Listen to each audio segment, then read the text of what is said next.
I've dedicated my life to being a small and medium-sized entrepreneur, and I've devoted the second half of my life to helping other people to be successful small and medium-sized business owners.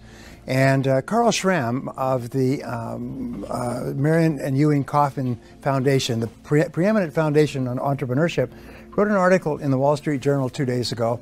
And what he said was that there have been very few empirical studies into what actually makes a successful business. That most of what is taught in the entrepreneurship faculties of the universities is nonsense.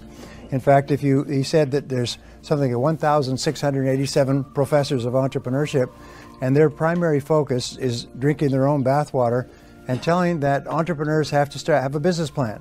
And if you have a business plan, you'll be successful. And they spent 2 years in their faculties teaching people how to set business plans, and 49 out of 50 businesses are started without a business plan, including some of the most successful businesses in the world today. So we are now just starting to learn what we really need to do to build successful businesses. And what Joe is doing here is absolutely marvelous, because it can save you years of hard work and hundreds, even thousands of hours of hard work to understand how to do it much, much faster, to shortcut. We say there's always a learning curve in anything, and what we want to do is we want to jump the learning curve. We don't want to spend years and years learning what we need to learn to reach a certain level of income. And so I've majored now in the last few years on doing seminars and talking and books and articles and programs for owners and would-be owners of small and medium-sized businesses. Now I've got 45 minutes, so I'm going to have to condense what sometimes I share in seminars for days, but I understand you're some of the smartest people in the world, so that you can take a lot of information in a short period of time. Is that true? Mm-hmm. Yeah. Did anybody not understand the question? So I'm going to try to bottom line several of the concepts. One of the first concepts which I thought was interesting was a little story that was in the papers recently. Warren Buffett, who is one of the richest men in the world, and Bill Gates, who is the richest man in the world, and Bill Gates Sr. were at a dinner party, and the three of them are good friends, and they were talking. And a gentleman came up to them and said, you know, I was looking at you, and you gentlemen are very successful. What would you say is the most important quality of success? And all three, according to a bystander, all three broke off their conversation and turned and simultaneously said, focus. Focus is the most important requirement for success in our fast-moving world today. If you can focus, you can succeed, and if you cannot, you cannot. It's almost a black and white thing. Well, I thought that was interesting because the way Joe and I met is I put together a program some years ago called the Focal Point Program, which basically brought in business owners like yourselves and taught them to focus. And we spent 3 years going through every single aspect of life. We had 82 exercises that dealt with family and business and marketing and product and service and competition and positioning, and it was focus, focus, focus. And my offer, which is not as good as Joe's, but my offer was that you will double your income and double your time off within 12 months, or there'll be no charge for this program. And I never had to give a refund. In fact, many people doubled and tripled their income within 30 days, just by learning to focus and just by thinking in terms of focus. So it's really, really important. I read an article about myself. It was a very successful entrepreneur in New Zealand, and the article was sent to me last week. I'm reading this article, and he said the turning point in his life was when he went to a Brian Tracy seminar and learned how to focus. He was broke, he was unemployed, he had no money, and he walked out of the seminar a completely different person, and he had written goals.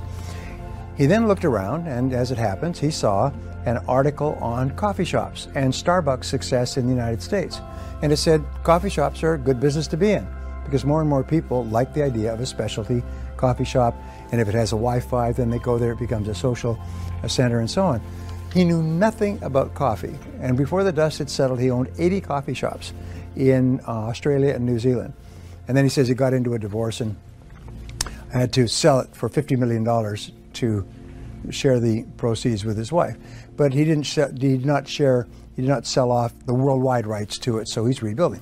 Anyway, his point was at the end of the article, they said, well, what would you say to aspiring entrepreneurs who want to be successful? And he said just two things. He said, focus and fail fast. Focus and fail fast. Learn quickly. Try something new. And I thought I would just pass that on because it's sort of what I have discovered over the years is the faster you fail and learn, the faster you succeed. You actually learn to succeed by failing. You know, Thomas J. Watson's famous line, if you want to increase your rate of success, you must double your rate of failure because success lies on the far side of failure. Well, over the years, I've done a good deal of reading, and I came across a concept that I want to share with you, and we were talking about this a little bit earlier. And the concept is, the question is, what is the most valuable and highest paid work that you do? It's a really interesting question because when I heard the question, I didn't know what the answer was. What do you think the highest paid and most valuable work is that you do? And the answer is thinking. Thinking is the most valuable work. Now, I am the best-selling author in the world in time management, also on goals, also on some other subjects. But I began studying time management about 30 years ago, and I came across a word in my studies, and the word was consequences. And what it basically said is that something is important if it has big potential consequences, and something is unimportant if it has low or no potential consequences. Number one reason for success is people focus on things that have high potential consequences. Number one reason for failure is people focus on things that have low or no potential consequences. Exactly what Joe was saying earlier, the famous Drucker quote, very worst use of time is to work intently on something that need not be done at all. And one of the things that is holding back entrepreneurs, business owners, is killing them, by the way, and it's wiping out an entire generation, is this obsession with technology. I see people that are walking with their phone. It's almost like drug addicts that are mainline. They cannot stop staring at their screen. They cannot stop pushing their buttons. I hate to say that there were people in this room that had that problem, but the fact is that this obsession with looking at the screen and staying connected is killing people because it stops them from focusing. You cannot focus if you are distracted like an attention deficit disorder dog. So you're constantly ringing and responding to bells, almost like a crazy person in a toy factory.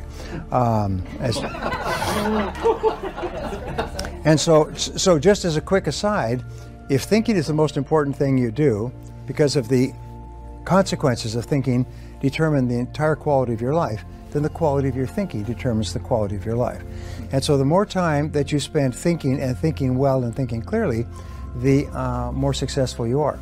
Over the years, I've worked with some very powerful people, billionaires and multi-billionaires, people who are on the Forbes 400 list repeatedly, over and over. And I've had a chance to be with them during crises. And what times where something was happening that was serious, it was a major problem. And I noticed that they all had one quality in common, is they all went calm. It's just, they went calm. People around them were angry and upset and worried about what happened and who did it and so on. And they would just go calm, almost like a pond would go calm. And they knew, and I learned later, I didn't know why this was. I admired it, but I didn't know why it was, is that when your mind is calm, your entire cerebellum, the thinking and deciding brain, functions at its highest level, like turning up all the lights on a dimmer switch. It's functioning like a Christmas tree. But when you get upset and angry, what happens is your thinking reverts to your limbic or emotional system, and your ability to think clearly diminishes dramatically, and you make a lot of mistakes. That's why when you are facing a difficult situation, you have to use every skill, trick, game, whatever it is, stay calm. And that's why they teach you to meditate. And they find that meditators in business are far more successful because they can automatically trigger their mind into the calm of meditation when they're facing a crisis. It enables them to think with greater clarity. Now, a couple of years ago, a man named Daniel Kahneman, a very fine man from reading him, who had won a Nobel Prize in psychology and neuroscience, wrote a book called Thinking Fast and Slow. And this book, it was a very esoteric book, and I don't recommend that you read it. It's 500 pages of hard slogging. I will give you the essence of, I do the reading, pass it on. I will give you the essence of the book. He said that there are two types of thinking. There's fast thinking and slow thinking. Fast thinking is intuitive, it's instinctive, it's automatic, it's reactionary. I think of it very much as how you would drive through busy traffic. You're not giving a lot of thought, you're just interacting. He said the other type of thinking is slow thinking. And slow thinking is where you just slow down the thinking and take time to think through issues. Now, if an issue has little or no consequences, then you can think quickly. You know, what do you have for lunch? What do you pick up on your plate from the buffet? Where do you park your car? These are the consequences of these decisions are almost non-existent. But if it's a major issue, then you say, wait a minute, this requires slow thinking. Here is his contention that made the book a bestseller, is that the biggest problem that people have is that where they should use slow thinking, they use fast thinking. And entrepreneurs are extremely guilty of that, is we make important decisions that have long potential consequences, including affecting the lives of people and costing money and even leading to the bankruptcy of a business. We make those decisions with fast thinking when in reality we should be making them with slow thinking. Now, I'm a great Drucker fan, as many people are, and Mike was saying something about hiring the right people, and hiring the right people to work with you is very important. And the biggest mistakes you make is hiring fast. You hire people quickly. The best decisions you make are where you really take your time to hire slowly. And Peter Drucker said that fast people decisions are invariably wrong people decisions. Hiring an important person for an important job has tremendous potential consequences. So therefore, you need to take a long time. One of the things I teach, which is in my book, How to Hire and Keep the Best People, is a simple rule that will increase your hiring accuracy to 90%. And I've taught it to Fortune 500 companies, and they make it a rule within their companies to use Brian's rule. You cannot hire except by doing this. And I didn't invent it, I just studied the hiring practices of the companies that hire the best people and keep them the longest. And they all, at the beginning, have a certain process that they follow, and they follow it religiously, no exceptions. And so their accuracy in hiring goes up to 90% or better because they think more. Then the interesting professor at the University of San Diego last year wrote a book on sort of thinking fast and slow, but it was on decision making. What he said is the longer that you take to make an important decision, the better the decision will be, the higher quality decision. And Lord Acton once said, when it is necessary, when it is not necessary to decide, it is necessary not to decide. In other words, the professor said, buy as much time as you can for a decision. Put it off. If you can put it off for a day, a weekend, a week, a month, put it off. Some of the best decisions that you make will be decisions that you will allow to steep for a while, like water in tea. So thinking is the most important thing you do. We call it thinking fast and slow. So remember, anything that is important that has long-term consequences is a candidate for slow thinking. Discussing it with other people, sitting quietly, going for a walk, letting it ruminate in your mind, sleeping on it. You know, they say if it's a big deal, sleep on it. So there's 3 thinking tools I want to give you, and then 7 ideas. So the 3 ways of thinking, which the first way I start off every seminar, is what I call zero-based thinking. And everybody who knows me for any period of time knows that I harp on this. Zero-based thinking comes from zero-based accounting, where you, instead of increasing an expense in the next accounting period, you ask, should we be engaging in this expense at all? Now, with zero-based thinking, you look at your entire world and you ask this question: knowing what I now know, is there anything that I am doing that I would not start up again today if I had to do it over? This is one of the greatest thinking tools I've ever learned, because in a time of turbulence, you always have an answer for this question. Each person has an answer. Some people have multiple answers. There's lots of things that they're doing today that, knowing what they now know, they wouldn't get into today. They wouldn't start them up. Products they wouldn't offer, people they wouldn't hire, investments they wouldn't make. And these are the greatest drags in life. These are sort of like a sea anchor. You know that you drop it and it drags, it slows down the boat. Well, how do you tell if you have a zero-based thinking situation? And many of you were asked to write your problems, challenges, opportunities. The answer is stress. Is whenever you experience chronic stress, it's something that buzzes around. When Joe's talking or somebody else is talking, you're busy thinking about that. You drive around and you think about it. Keeps you awake at night. It's something that pisses you off. It's something that irritates you and angers you and frustrates you. Whenever you have chronic, which means ongoing, continuous, this is a candidate for zero-based thinking. So you ask yourself the question, if I was not now in this situation, knowing what I now know, would I get into it again today? If the answer is no, the next question is, how do I get out and how fast? How do I get out and how fast? If ever the answer comes back that I would not get into this again today, it's too late to resolve it. It's over. The only question now is, how long do you suffer? How much emotional suffering, how much financial suffering do you make before you walk? And so the most important requirement for practicing zero-based thinking, which a lot of people don't like to practice, is courage. I call it the C word. You need the C word.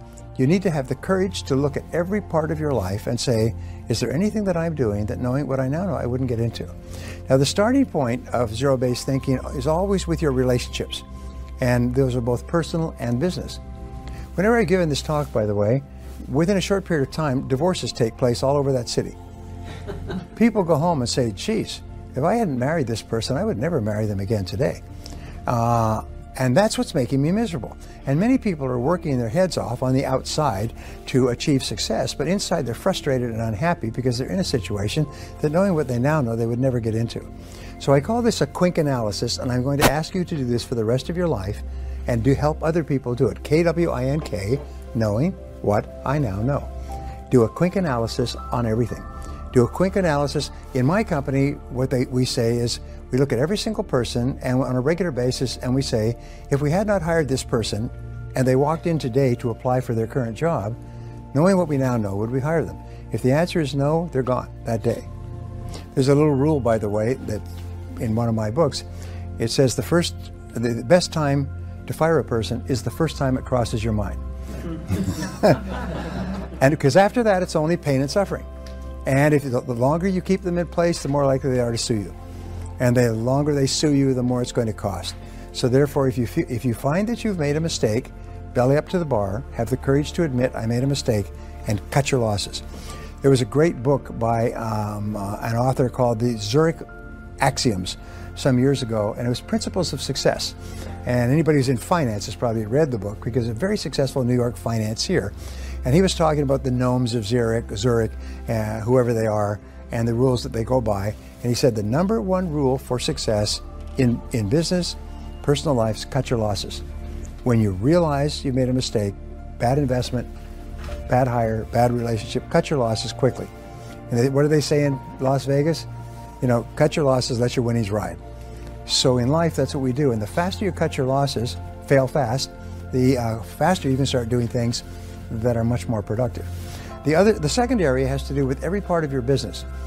Joe and I were talking about what I think is a revolutionary new field, though it's not revolutionary and it's not new, but it's business model innovation. And it's based on the concept that whatever business model you're using today is probably obsolete.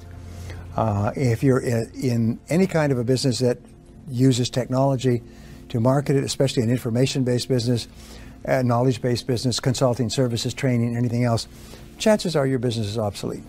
The way that you and the business model is your method, your step-by-step process of generating profitability. Now, there are some companies that struggle along, and then find a new business model, and the next year their business is up 5 or 10 times. Profits are just overwhelming. They're living in big houses on the hill, driving Cadillacs and flying private jets, and you say, what on earth did they do? They changed their business model. And if you don't change your business model, if it's the wrong business model, two things are going to happen. Your competitors are going to come up with a new business model and eat your lunch, and or you're going to go broke. So it doesn't mean that your business model is wrong. It just means that you must be open to the possibility that your business model is obsolete, and that just means that there is a better business model. There's a superior business model, and your job is to find it. And again, there's no fixed answer to it, but I think that this is a great area of thought. I think this is a great area, and it's sort of like a tool for you to have. I wonder if I need to change my business model, which is your way of generating sales, producing and delivering products and services, getting payments, and achieving profitability. Well, so coming back to the second is look at anything in your business. Look at your products, look at your services, look at your people, look at the way that you advertise, market, and ask, is there anything that you're doing today that, knowing what you now know, you wouldn't start up again today? And the only question that you ever ask is, does it work? Does it work? Does it work? If it's not working and you can tweak it, then that's fine. If it's not working, have the courage to admit this isn't working and abandon it. Now, the third area has to do with investments in zero-based thinking. Investments of time, which people hate to lose. Someone said earlier, that people hate to lose. It's one of the greatest emotions. We hate to lose time if we've invested a lot of time in a course of action, a project, a business, a relationship. The second is emotion. If we put a lot of emotion into a course of action, a product, a course of study, a relationship, or money. We hate to admit that we made a mistake and that what seemed like a good idea at the time has turned out not to be a good idea, and knowing what I now know, I wouldn't get into it. And have the courage to cut your losses and run. Now, the reason I teach this first is because you can't make any progress unless you clear the decks, unless you get this 800-pound gorilla that's holding you back out of your life. And then many companies that I've worked with literally transformed, became multi-million-dollar companies when everybody said, all right, we're going to go through and do a quick analysis on this whole company, and realize that half the things that we're doing and half the people working here are not the right people for us at this time. And half the products that we're offering aren't selling and never will. They've been replaced by better, cheaper, faster products in the marketplace, so cut your losses. What happens when a big company gets into trouble? They bring in a quick analysis man, and he comes in with a chainsaw and he shuts down all the factories and all the stores that are not profitable, and the company goes from profits to losses in 1 year. Anyway, the second thinking tool that I teach people is WPO thinking, which is worst possible outcome. In everything that you're doing, always ask yourself, what is the worst possible outcome of this course of action, and can I survive it if it were to occur, and if not, what could I do to make sure it doesn't happen? One of the number one reasons that we worry about anything in life is because of fear. And when you ask yourself, what is the worst thing that can happen in this particular situation? And then if you can say, all right, if that happens, I'll live with it. Then your worry goes away and your mind goes clear and calm. And now you say, now what can I do to make sure that the worst does not happen? And then you become proactive and you take charge of your life. The third thinking tool, I hope I'm not going too fast for it. The third thinking tool is called the principle of constraints, and it's one of the most important thinking tools ever discovered. It says between you and anything that you want to accomplish, there's always a constraint, a limiting factor, or a choke point that sets the speed at which you accomplish your goal. So I was just doing a teleconference a few minutes ago. So the question I said is, let's always set the goal of doubling our income. You want to double your income. Okay, want to double your income. Then why isn't your income already twice as high? Now in business, we don't think of doubling our income, we think of doubling our profitability. What we're concerned with is net cash flow. We're concerned with the amount that we take home to our family at the end of the day. Not the gross, but the triple net. So we say, if I want to earn twice as much, and everybody in here can and will earn 2, 3, 4, 5 times as much sometime in the future. If I want to earn twice as much, why aren't I already earning twice as much? And the number one reason for most people is distraction. So they're so distracted, they're doing things of low or no consequences. But we found the 80-20 rule applies to constraints. 80% of the constraints that are holding you back from achieving your financial goals are within yourself and within your business.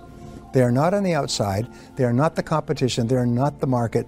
They are not the people in Washington or the taxes or regulation. 80% are within yourself. So the mark of the superior person is whenever they have a problem, they say, what is it in me that's causing this problem? Mike and I know this very, very clearly. What is it in me that's causing this problem? In illness, by the way, 85% of illness is psychosomatic. As Dennis Waitley said, it's not what you're eating, it's what's eating you that's causing the problem. And so the starting point, and the first thing a doctor will tell you, or a psychologist, is what is it that you're not dealing with? And you can go back to zero-based thinking. What is it that you have in your life that if you had to do over, you wouldn't do it? So ask yourself, what's holding you back? And usually it's the quality of self-discipline, or it's a skill. Now, one of the things that changed my life forever was when I learned that all business skills are learnable. You don't have to be a genius to learn any business skill. You can learn any form of technology, as Mike has proven that with his products. You can take a person who's basically shoveling shoe polish in Shabokin and teach them how to be technologically superior enough to earn a living from it. Every business skill is learnable. And so I say, what one skill, if you are absolutely excellent at it in your business, would help you the most to double your income? What one business skill? If you could wave a magic wand and wake up tomorrow morning superb in this area, what skill would it be? And you know, when you ask that question, everybody knows the answer. They know what it is. But here's the challenge. you don't like the skill because it involves rejection, embarrassment, ego, potential failure, loss. You've tried it in the past, you haven't been good at it. But nobody asked you what would be an easy skill to learn. They just asked you what skill would help you the most to double your income. And here's what we have found is that most of us are only one skill away from doubling our income. And all business skills are learnable. And if you study the people who go from the top to the bottom in the Fortune 500 or Fortune 1000, they found in 25 years of research, these people learn one skill at a time. Like climbing the ladder of success and the ladder of income, like sniper, one shot, one kill. They don't try to learn 50 skills. They learn the one skill, focus, the most important skill, and they get their company focusing on the one skill that can help you the most to generate sales and profitability. I talk about what I call the greats, the 7 greats in business. And actually my 3-day seminar has the 10 greats. But the seven greats in business I will give you briefly. First of all, successful companies have great leadership. And leadership is the ability to get results. But it's also the ability to allocate resources, which means it's the ability to make decisions and to make hard decisions. Because if it were easy decisions, everybody would be a leader and everybody would be rich. So making decisions using thinking, slow thinking, using long-term thinking, is the critical job of the leader. Drucker says, the first job of the leader is to ask what results are expected of me. And then I add to that, of all the results that are expected of you as a leader, what is the most important result that you need to get to achieve the sales and profitability for which you are responsible? One of the rules what we learn in business, we never complain about anybody or anything in our business because we're the boss.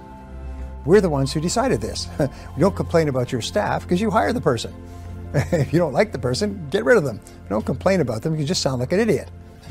You know, it's like picking up food from the buffet down there and saying, I don't like this food. Well, I never have liked this food. I've always hated this food. Well, why did you pick it up? Well, I don't know. You know, the fact is you never complain about something in your business if you're in charge of it. If you don't like it, change it. If you don't want to change it, shut up. Now, which allows me to jump actually forward, is one of the marks of superior entrepreneurs is that they're intensely solution-oriented. Is whenever something goes wrong, they immediately go calm and they say, all right, what's the solution? What's our next action? What mediocre people do is they say, who did it and who's to blame? How did this happen? They go on a witch hunt. And of course, that makes them become angry and frustrated. But superior executives, when something goes wrong, problem with a customer, problem with money, problem with bills, problem with product delivery or defects, they say, okay, all right, how do we solve this? What's the solution? Now, here's a wonderful thing, is your success in life will be determined by your ability to solve problems. My friend Colin Powell said, leadership is the ability to solve problems. Success is the ability to solve problems. And how do you become really excellent at problem solving? I just finished a book, by the way, called Creativity and Problem Solving that Amacom is publishing in New York at the end of this year. It's because I did years of research on the subject. Here's the point, is the way that you solve problems is simply to think about solutions. What are all the possible solutions? Be intensely solution-oriented. Don't allow yourself to get bogged down, negative, upset, unhappy about the problem and who did it. Focus on the solution and the actions that you can take. And when you start to think about the solutions, remember Helen Keller's wonderful line, when you turn toward the sunshine, the shadows fall behind you. When you start thinking about solutions, we could do this, we could do that, and you could do this, and I could do that, and we could do. When you start thinking about solutions, your mind goes calm, your creativity turns on like lights, you start to have more energy, you start to feel more confident, and so on. Are you with me so far? Thinking about problems makes you negative and shuts down your brain. Thinking about who's to blame is even worse. But thinking about what you can do and the actions you can take puts you back in charge. Well, the second principle, and I talked about, the second great is having a great product or service. And this, to me, was and is a revelation. And it's so simple, it stares you in the face. But 90% of your success in business will be to have a great product in the first place. And this is something that many people miss. They think if I have a good product and I pay thousands of dollars and go to really clever seminars, they'll teach me some marketing gimmicks and tricks so I can con people into buying it. And they spend enormous amounts of time and money trying to advertise or market what is a mediocre product. And I had a good friend, Mitch, and Mitch owned 3 first-class restaurants. and he did no advertising for the restaurants, and the restaurants were always full. And when people said, where do you want to go for dinner? Let's see if we can get into one of those restaurants. And so I asked him. I knew him very well because we worked in the same organization. Dr. Allard, my mentor, owned the 3 restaurants, and Mitch was a part owner, and he ran them. And he could just start an excellent restaurant. I said, what is your secret to promotion? How come these restaurants are always full? And he said, we always put it on the plate. I said, how do you mean? He said, we put superb food at good prices on the plate and just stand back. And the restaurants are full all 7 days a week. And I always thought that's the key to success in business. Put it on the plate. Put it on the plate. Put the quality, put everything into the product or service. Now, the Inc. magazine does a story on the Inc. 500, the 500 fastest growing companies in America, taken over a 3-year period, and every year they update it. The last edition, which came out a couple of months ago, showed that the #1 fastest growing company grew 42,500%. 42,500%. Unbelievable, it grew so fast. Others grew 5, 10, 15, 20, 30, 50 times in 2 or 3 years.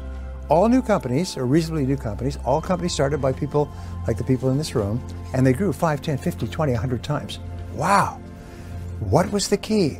So they went back and they had outside researchers analyze it, and you know what they found? Is all the companies put it on the plate. Is every one of them was obsessed with quality, and obsessed with quality as their customers defined it. And they were close to the customer. They're locked tight to the customer. As I was sharing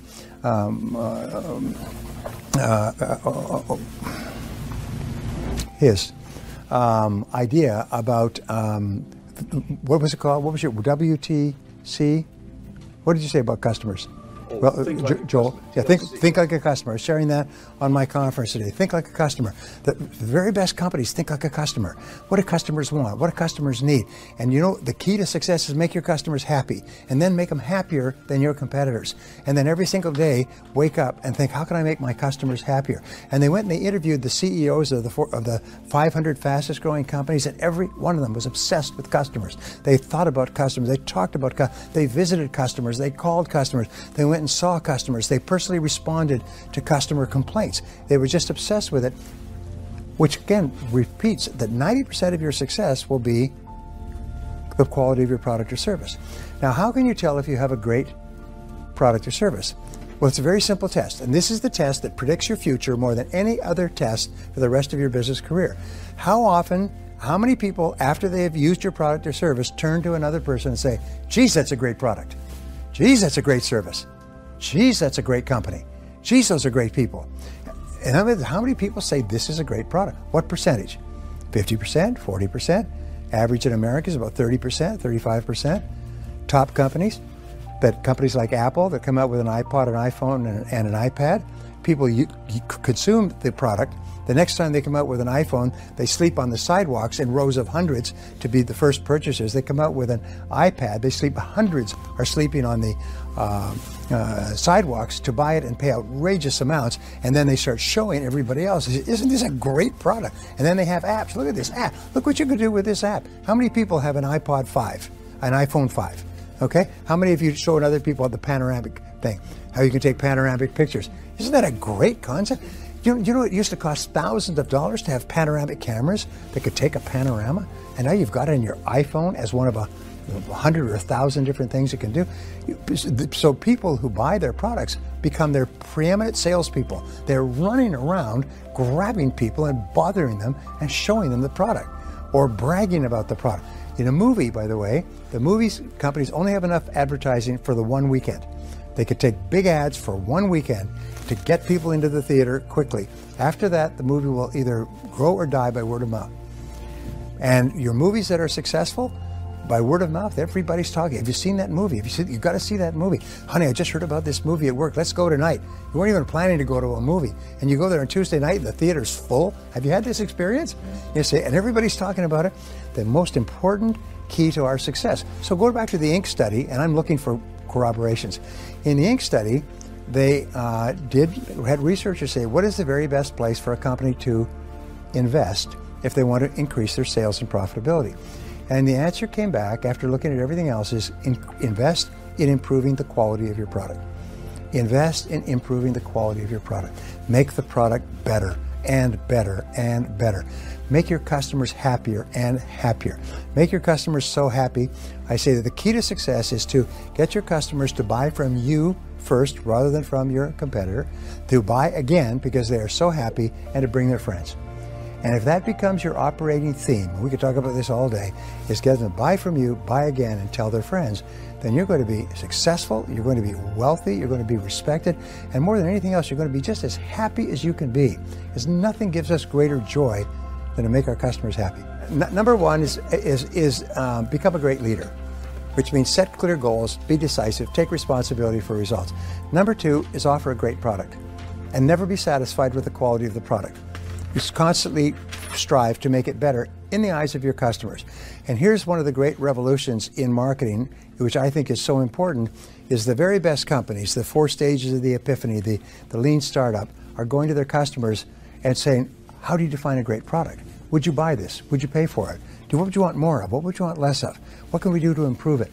They're even doing this with what they call the minimum viable product idea, is they take a product idea to a customer before they even make the product. And they work with the customer shoulder to shoulder to develop the product so the customer says, this is a great product. Then they produce and market the product. So number 3 is you want to have a great business plan. But a great business plan simply requires that you think through on paper the critical aspects of your business, and especially you analyze what it's going to cost, what you can sell it for, what kind of profits you can make, who are the people that you will need. There's a great story of Napoleon's generals all around this large table with maps of Europe spread out, and this is when the French armies were conquering everywhere. And they were talking about what cities or what municipalities, what duchies that they were going to attack with the army next time. And Napoleon would come in from his office, which was nearby, and he'd say, what are you doing? He said, we're talking about we're going to move the army from here, we're going to move it to there, and so on. And he'd say, well, gentlemen, he said, I'm afraid that we can't do it. We don't have the horses. And you've heard the expression, we don't have the horses. It comes from Napoleon. And what he was saying was that the entire army was driven by horses, cavalry, and horses to pull the wagons with the supplies and everything else. And they could get more men by recruiting on the march, as they did. They recruited, as they went through a village, they recruited people. Join the army, see the world, that sort of thing. Join the army, see the cannons. But the horses, those were scarce. And so the whole success of the army was determined, could they get the horses? That's why when Mike talks about getting the right people, is where do we get the horses? We got the ideas, we know what needs to be done, but where do we get the horses? So these are the things that you think through in a business plan. What kind of technology will you require, and what will it cost to set it up, and who's going to run it and operate it? What kind of advertising, publicity, promotion will you require? How much will it cost? What kind of returns will you get? So a business plan, and there's many people, I'm sure you have lots of business plan models that are quite common, is a business plan forces you to think long-term and to think slowly. And you'll always make better business decisions if you think long-term and you think slowly. The fourth area has to do with having a great marketing plan. And a great marketing plan is what you talk about all the time. But there's a rule in advertising. I used to work for a large advertising agency, and the rule is the fastest way to kill a product, a bad product, is to advertise it or to market it. Is to find, because if you market it, what happens is more people use it. More people use it and are angry about it, then they tell more people and the product dies. So the fastest way to kill a bad product is to promote it.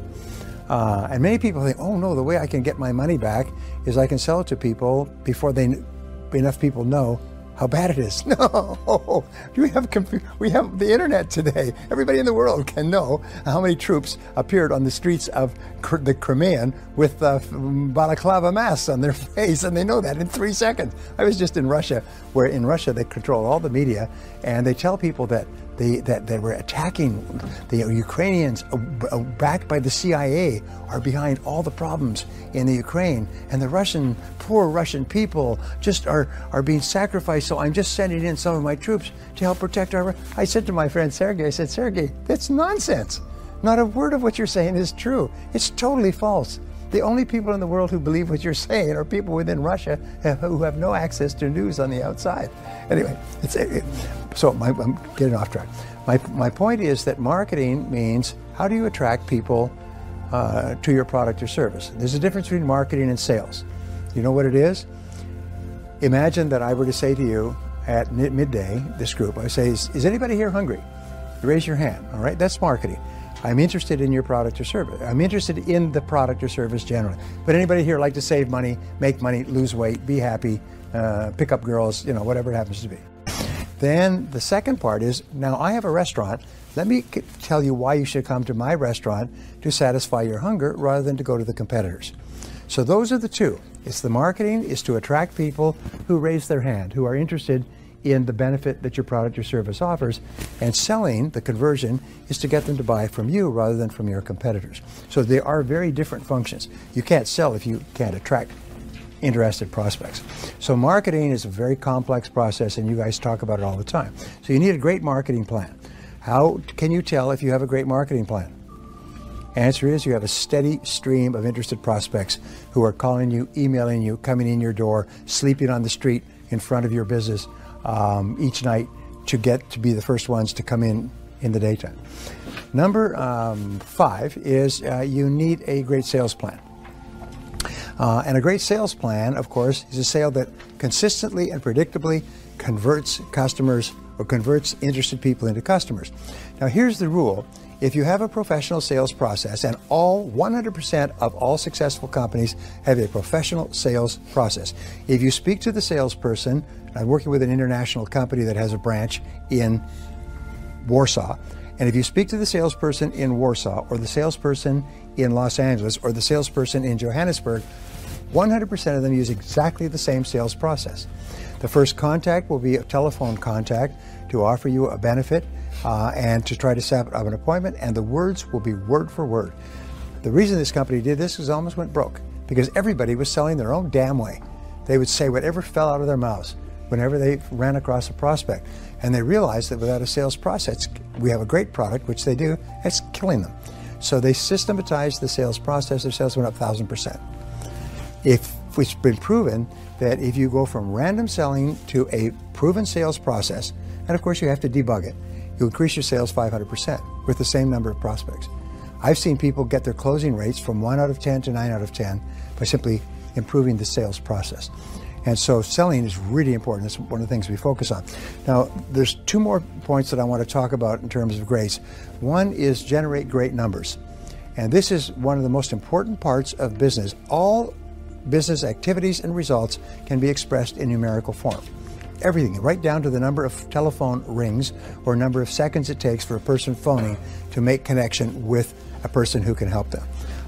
Jeff Bezos, who, as you see, got Best Entrepreneur Businessman of the Year, both Forbes and Fortune, they're obsessed with measuring every single activity.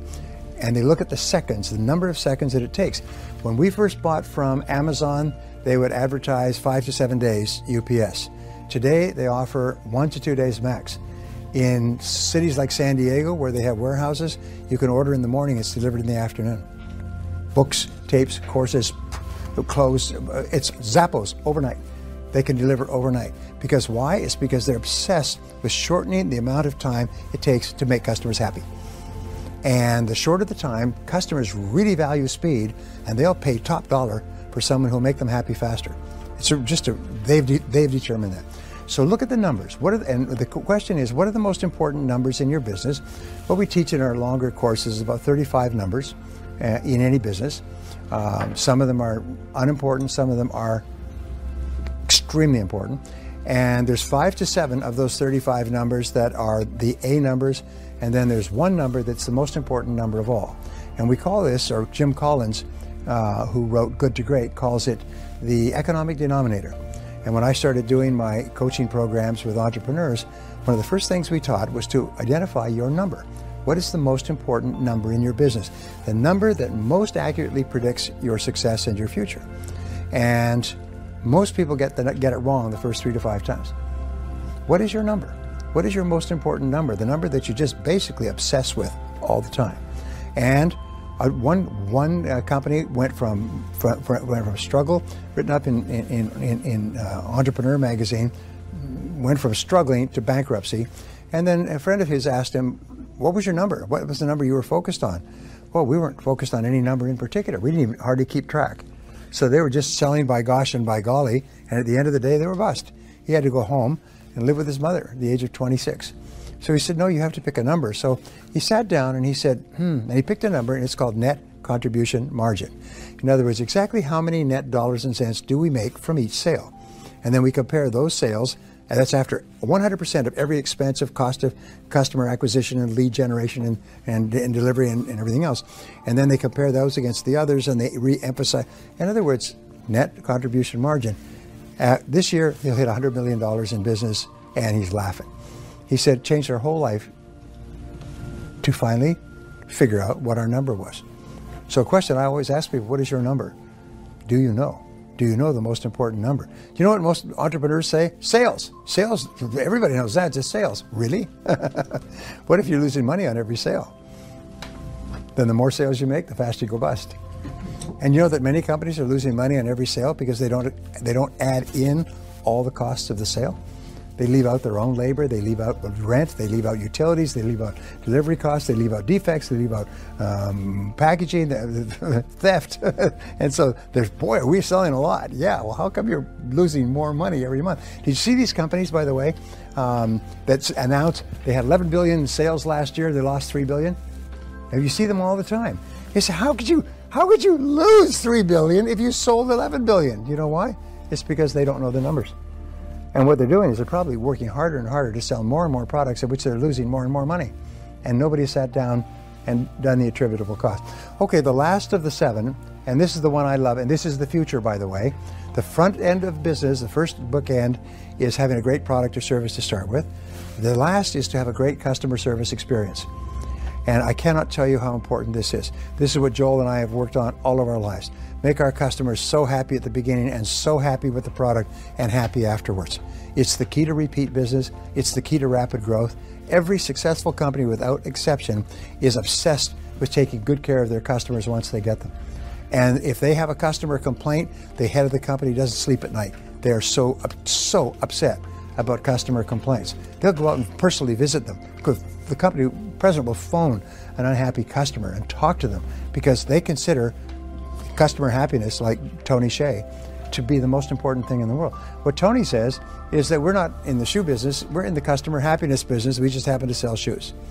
And if we were selling something else, we'd still be in the customer happiness business. What was that worth to Tony? Sold it for, his idea translated into Zappos sold it for $1.2 billion and took home $350 million. Not a bad idea. Make your customers happy.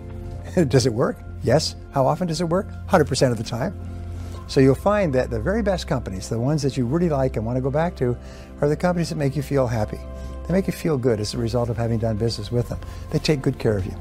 And as a result, you go back over and over again and you bring your friends. So those are the 7 greats that we talk about here. Great leadership, great product or service, great marketing plan, great sales plan, great numbers, great business plan, and great customer service plan. And if you have those, here's the interesting thing, is if you're missing one of them, it's like dialing a 7-digit number. If you miss one of them, your company will go broke. Miss any one of them, get them wrong, get the wrong answer, or miss it completely, then your company goes broke. So now we know scientifically, basically more and more of exactly what you have to do to build a high profit business. And the wonderful thing is it's all learnable. You can learn any one of these skills. Anything I just explained to you is as simple as ditch water. All you have to do is just say, and what is it? You think. Like, yeah, I could do that. I could do more of that. I could improve that. We could do that.